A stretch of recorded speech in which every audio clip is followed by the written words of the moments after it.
ঝিনাইদহ জেলার শৈলকুপা উপজেলায় পবিত্র ঈদুল আজহা উপলক্ষে ভিজিএফ কর্মসূচির আওতায় দুস্থ, অসহায় এবং দুর্যোগ কবলিত পরিবারের মাঝে বিনামূল্যে চাউল বিতরণ অনুষ্ঠিত হয়েছে। বিস্তারিত দেখুন লিটন হোসেনের প্রতিবেদনে।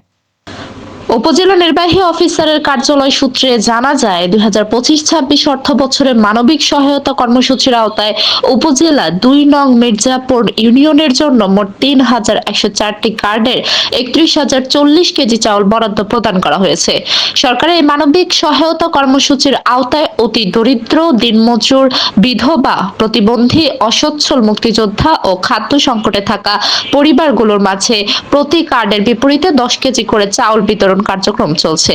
এরই ধারাবাহিকতায় শৈলকুপা উপজেলার 2 নং মির্জাপুর ইউনিয়নে 2 দিন এই চাউল বিতরণ কর্মসূচি পরিচালিত হচ্ছে। বিতরণ কার্যক্রমে সংশ্লিষ্ট ইউনিয়ন পরিষদের প্রশাসনিক কর্মকর্তা মোহাম্মদ মাজিদুর রহমান, সচিব সৌরভ কুমার সহ সকল ইউপি সদস্যগণ। এ বিষয়ে শৈলকুপা উপজেলা নির্বাহী কর্মকর্তা মাহফুজুর রহমান জানায়, ঈদকে সামনে রেখে অসহায় মানুষের মাঝে সরকারি সহায়তা সুষ্ঠু ও স্বচ্ছভাবে পৌঁছে দিতে উপজেলা প্রশাসন সার্বক্ষণিক তদারকি করছে।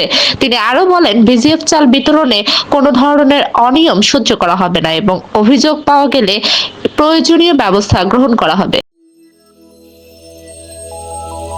নিউজ প্রতিদিন, সব সময়, সবখানে।